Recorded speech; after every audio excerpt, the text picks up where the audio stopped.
የሰላም ካቶሊክ ቴሌቪዥን ተመልካቾቻችን የክርስቶስ ሰላም በያላችሁበት ይድረሳችሁ። በዛሬው ቆይታችን በኢትዮጵያ ካቶሊካዊት ቤተክርስቲያን በአዲስ አበባ ሀገረ ስብከት በቅዱስ ዮሴፍ ቁምስና ተገኝተን ዘጸአት የተሰኘውን የመዝሙር አልበም ምርቃት የኮንሰርት ስነ ስርዓት ልዩ ፕሮግራም ይዘንላችሁ መጥተናል።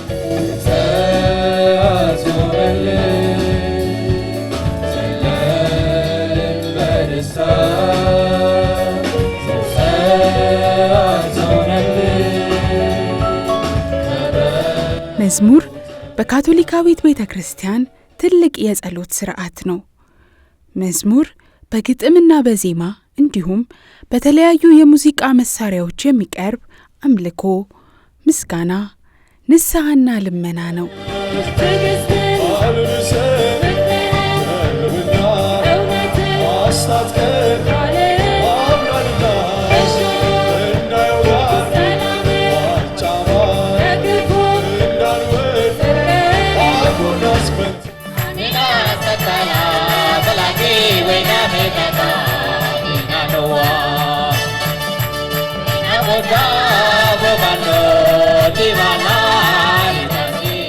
ቅዱስ ቅዱስ ብለን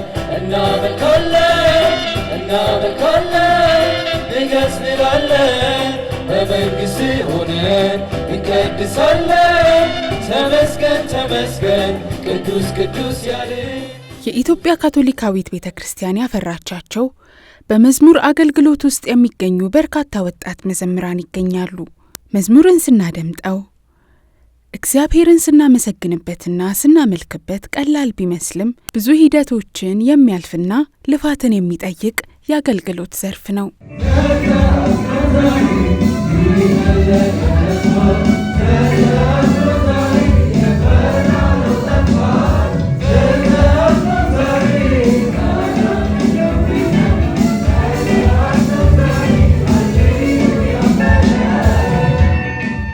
የመዝሙር አገልግሎት ፈጣሪን ማክበር፣ ማመስገን እና ማምለክ ሲሆን የዘማሪዎች ሚና በዝማሬ ሕዝቡን የአምልኮ ተሳታፊዎች ማድረግ ነው። የቅዱስ ዮሴፍ ወጣት መዘምራን ይህንን አልበም ሲሰሩ በብዙ ተግዳሮቶችና መባረኮች አልፈዋል። በዘጸአት አልበም ትሬኒንግ ላይ በጣም ብዙ ነገሮች ነበሩ። ብዙ ውጣ ወረዶችን አልፈን ነው ለዚህ አልበም የደረስነው። ያው በጥናት ሰዓት ላይም በጣም ብዙ ደስ የሚሉ ነገሮች ነበሩ። በዛውም ልክ ደግሞ ያለፍናቸው በጣም ብዙ የማያልፉ የሚመስሉ ነገሮች ነበሩ። በትሬኒንግ ሰዓት በጣም ብዙ መተባበሮች ነበሩ፣ መተጋገዞች ነበሩ። አንዳችን ለአንዳችን እየቆምን ነበረ ለዚህ ደረስነው። እንዲሁም ደግሞ ያው እንደ አንድ ተጋባዥ ዘማሪ በጣም ብዙ ነገሮችን ከዚህ ከቅዱስ ዮሴፍ ወጣት ዘማሪያን የተረዳሁት ነገር አለ። በጣም ብዙ መተባበር፣ በጣም ብዙ መተጋገዝ፣ አንዳችን ለአንዳችን እንዲሁም ደግሞ በጣም የሚረዱና የሚታገሱ ሰዎች ነበሩና በጣም የሚገርም ትሬኒንግ ነበረን። በሪከርዲንግ ሰዓት ላይም በጣም ፈታኝ የነበሩ ጊዜዎች ነበሩ። እያደርን የሰራንባቸው ነገሮች ነበሩ። እግዚአብሔር ይመስገን ይህን ሁሉ አልፎ ደግሞ ለዚህ ምረቃ በቅተናል። ግንቦት 9 ቀን 2018 ዓ.ም በኢትዮጵያ ካቶሊካዊት ቤተክርስቲያን በአዲስ አበባ ሀገረ ስብከት በቅዱስ ዮሴፍ ቁምስና ዘጸአት የተሰኘ የመዝሙር አልበም የምርቃት ኮንሰርት የተካሄደ ሲሆን የአዲስ አበባ ሀገረ ስብከት ረዳት ጳጳስ ብፁዕ አቡነ ተስፋ ሥላሴ፣ የሐረር ሀገረ ስብከት ጳጳስ ብፁዕ አቡነ አንጄሎ ፓጋኖ፣ ክቡራን ቆሞሳት፣ ካህናት፣ ገዳማውያንና መነኮሳት፣ ወጣት መዘምራንና ምእምናን ተገኝተዋል። ዘጸአት ማለፍን፣ መሻገርን፣ ድልን፣ አዲስ ሕይወትን፣ ረጅም መጓዝን የሚያመለክት ሲሆን ይህ የመዝሙር አልበም በፋሲካ ወራት መውጣቱ ለእግዚአብሔር ሕዝቦች የተስፋ መንገድን ያመላክታል። መዝሙሩን ከጀመርን 3 ዓመት ይሆነዋል። 3 ዓመት ሲሆነው ቅድሚያ ቅምሻ ብለን 6 መዝሙሮች ኢፒ የሚባለውን ላስት ይር አስመርቀን ነበር። ከዛ የቀጠለውን ሙሉ አልበም ደግሞ አሁን ጀምረናል ማለት ነው። አልበሙ 12 ትራኮች አሉት። በ12 ትራኮች ውስጥ ሁሉንም ያካተተ ነው። የምስጋና፣ የልመና፣ የንስሐ፣ የምህረት ሁሉንም ያጠቃለለ የመዝሙር አልበም ነው። የቅዱስ ዮሴፍ ወጣት መዘምራን ከዛሬ 29 ዓመታት በፊት ውለታ ብዙ የሚል የመዝሙር አልበም አውጥተው የነበረ ሲሆን በ2001 ዓመተ ምህረት ዳገቱን ወጣ ነው ባንተ እንዲሁም ባሳለፍነው 2017 ዓመተ ምህረት ረቡኒ የተሰኘ 6 መዝሙር በ2018 ዓመተ ምህረት ደግሞ ዘጸአት አልበምን ለምእምናን አቀርበዋል። በምርቃት ስነ ስርዓቱ የአዲስ አበባ ሀገረ ስብከት ረዳት ጳጳስ ብፁዕ አቡነ ተስፋ ስላሴ ፕሮግራሙን በጸሎት አስጀምረውታል። ስለ ቅዱስ ዮሴፍ ቁምስና፣ ስለ ቅዱስ ዮሴፍ ወጣት መዘምራን፣ ስለ ሲታውያን ገዳም እናመሰግናለን። የሚያስፈልገንን ጸጋ የሚያስፈልገንን በረከት እንድሰጠን ለምንሃለን። አልበሙ 3 የጥንካሬና የአብሮነት ዓመታትን የፈጀ ሲሆን የምርቃቱን ሂደትና የ3 ዓመታቱን ቆይታ እንዲህ ገልጸውታል። እንግዲህ የዚህ አልበም ሲጀመር መዝሙሩ የወጣቶች ብቻ ሳይሆን አጠቃላይ የቁምስና ሁሉ ነበርና እዚህ አልበም ላይ ሁሉንም ነው የተሳተፈው። ከታዳጊ ህፃናት እስከ ወጣቶች፣ ምዕመናን ምክር ቤት፣ የገዳም አባቶች፣ ቆሞሱ ሁሉም ተሳትፎበታልና የአጠቃላይ የቁምስናው ስለሆነ በጣም ቆንጆ ፕሮግራም የተዘጋጀው። የመዝሙር አልበምን መስራት ብዙ ልፋትንና መድከምን የሚጠይቅ ቢሆንም ወጣቶችን የሚያሰባስብ ለትልቅ የአገልግሎት መስክ የሚያሰማራ የእርስ በርስ ግንኙነታቸውን የሚያጠናክር አገልግሎት ነው። ስለቀይ ባህር ከፍለህ ዳግም ዮርዳኖስን አስቆመህ አለፍህ። የኢያሪኮን ቅጥር ባንተ ኃይል አፍርሰህ ኃያል መሪነትን ላዊን አይተን አምነን አላፈርን ፈልገን አላጣን በተስፋይቱ ምድር ወረስን ከነዓንን። በምርቃት ስነ ስርዓቱ የሲታውያን ገዳም አባት ክቡር አባ ዳንኤል ጌታቸው የተገኙ ሲሆን ዘጸአት የሚለውን ርዕስ ስንመለከት ድልን እና ማዶ መመልከትን እናገኛለን። የቅዱስ ዮሴፍ ወጣት መዘምራን የአልበማቸውን ስያሜ የትውልዱን የመሻገር ፍላጎት የሚገልጽ ርዕስ መርጠዋል። በክርስትና ሕይወታችን ለእግዚአብሔር ቃል እምቢ ማለትና መጥበብ አንችልም። ቅዱስ አጎስጢኖስ ለእግዚአብሔር ቃል እምቢ ካልን ልባችን ብቻ ሳይሆን ነፍሳችንም ያቃስታል ብሏል በማለት አስተምረዋል።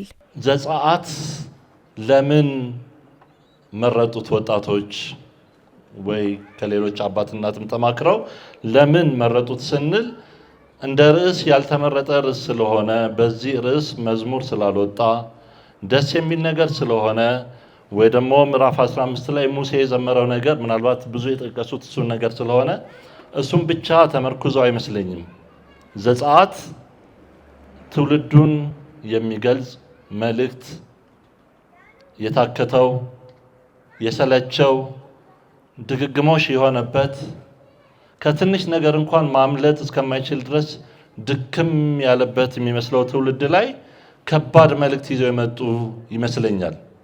ስለዚህ የእነሱ ብቻ ሳይሆን የትውልዱ መልእክት እንደሆነ ማሰብ እንችላለን። ከእንደዚህ አይነት ህይወት መላቀቅ ተፈጥሯዊ ነው፣ እንፈልጋለን። በትንሽ ነገር መወሰን ክርስቲያናዊ አይደለም። ጠባብ ነገር ውስጥ መቆየት የኛ ተፈጥሯዊ ነፍስ የሚባል ነገር በውስጣችን ይዘን መገደብ አንፈልግም። ስለዚህ ዘጸአት የሚለው ነገር ከብዙ ሺህ ዓመታት በኋላም ዛሬም ጉልበት አለው፣ ዛሬም ኃይል አለው። ወጣት መዘምራን ዝማሬን ብቻ ሳይሆን የትኛውንም የቤተ ክርስቲያን አገልግሎት ለመፈጸም ሲያስቡ የምእምናን ምክር ቤት ድጋፍና እገዛ ወሳኝ ሚና አለው። ይህንን መዝሙር ዝግጅት ከጀመሩ ከዛሬ 3 ዓመት ጀምሮ ነው እንግዲህ የተለያየ እንቅስቃሴ ጀመሩት። በእነዚህ የተለያየ እንቅስቃሴዎች ውስጥ በተለያየ ጊዜያቶች እንግዲህ እንደ ምእመናን ሐዋርያዊ ተግባር ምክር ቤት እኛም በትኩረት የምናግዘው ይህ የወጣቶች መንፈሳዊ ህንጸትና አገልግሎት እንዲበረታታ ማድረግ ነው።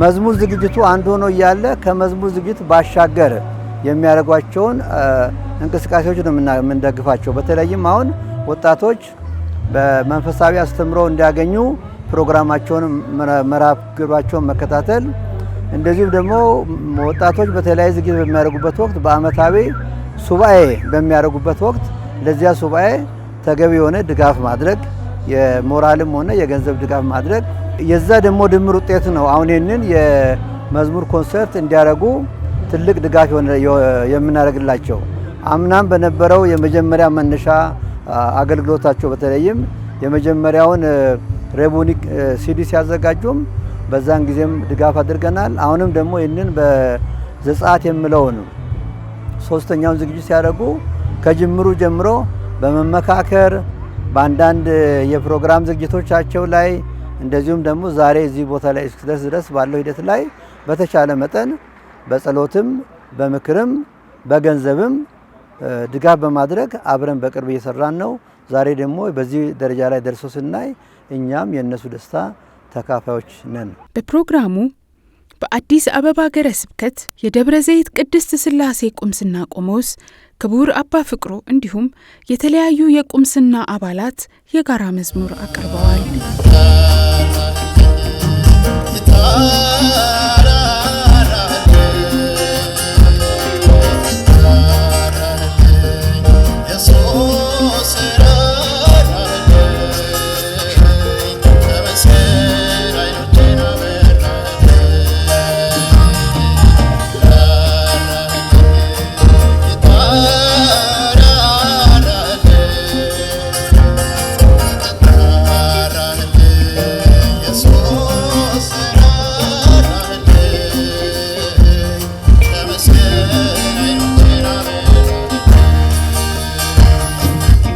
ዘጸአት የመዝሙር አልበም ለየት የሚያደርገው የ9 ቁምስና አሻራ ያረፈበት መሆኑ ሲሆን ይህ ሁኔታ የተለያዩ ቁምስና ወጣቶችን ማህበራዊ ተግባቦት የሚጨምር እንዲሁም በግጥም በዜማና በቅንብር የተሳተፉትን ለቤተ ክርስቲያናቸው ስጦታ የሰጡበት ችሎታቸውን የሚያሳዩበት አጋጣሚ ነው። የተለያዩ መዝሙሮችንና ግጥሞችን በመስራት የሚታወቀው ተስፋዬ ማቴዎስ መዝሙር እግዚአብሔር ለቤተ ክርስቲያን የሰጠው ትልቅ የጸጋ ስጦታ ነው። መዝሙር ሰዎች ልጅነታቸውን የሚያስቡበትና የሚያስታውሱበት ነው በማለት ተናግሯል። መዝሙር እግዚአብሔር ለቤተ ክርስቲያን የሰጠው ትልቅ የጸጋ ስጦታ ነው።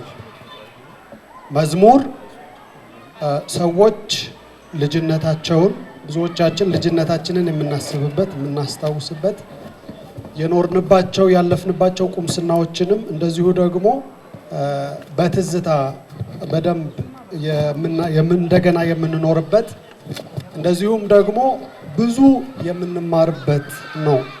ልጆች ሆነን የተማርናቸው ብዙ የምንረሳቸው ነገሮች ሊኖሩ ይችላሉ። ነገር ግን ልጆች ሆነን የዘመርናቸው ወይም ደግሞ አድገንም የምንወዳቸው የነኩን ዝማሬዎች ያስተምሩናል፣ አንረሳቸውም። ስለዚህ እነዚህ መዝሙሮች በከፍተኛ ጥንቃቄ እንዲዘጋጁ መልካም ነው። እኔ እስከማውቀው የቅዱስ ዮሴፍ ወጣት መዘምራን መዝሙሮቻቸውን ሲያዘጋጁ ቡድኖች ነበሩ። ግጥም ብቻውን የሚከታተል ቡድን ነበር። ሙዚቃ እና ዜማ የሚከታተል ቡድን ነበር። በሌሎች ዘርፎችም እንደዚሁ ይመስለኛል።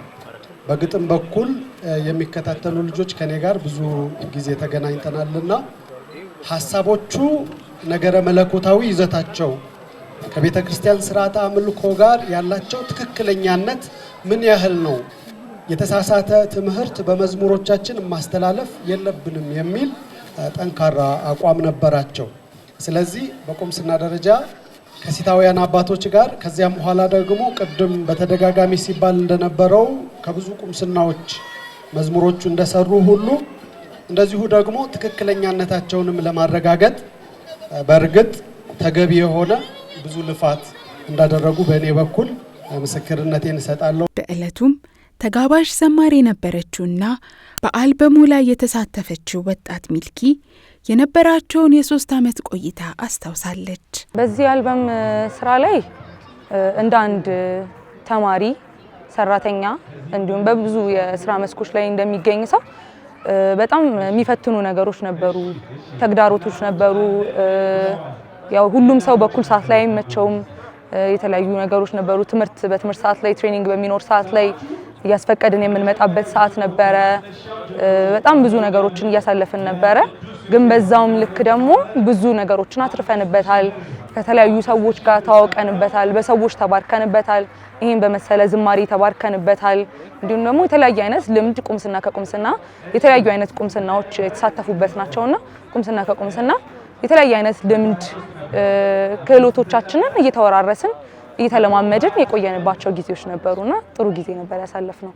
በመርሃ ግብሩ በ1846 ዓ.ም ከቫቲካን ወደ ኢትዮጵያ ተልከው በአዲስ አበባ በወለጋና በከፋ ለበርካታ ዓመታት ያገለገሉት የብፁዕ ካርዲናል ጉልያሞ ማሳያ ምስል ለጨረታ ቀርቧል። በአዲስ አበባ ሀገረ ስብከት የሐዋርያዊ ሥራዎች ማስተባበሪያ ጽሕፈት ቤት ኃላፊ ክቡር አባ ጴጥሮስ በርጋ ይህ የመዝሙር አልበም የስብከተ ወንጌል አገልግሎትን የሚደግፍ ትልቅ ሥራ ነው። በርካታ ቁምስናዎች በዚህ አገልግሎት መሳተፋቸው አልበሙን ለየት ያደርገዋል። ሁላችንም በስብከተ ወንጌልና በሊቱርጊያ አገልግሎት ልንሳተፍ ይገባናል በማለት ተናግረዋል።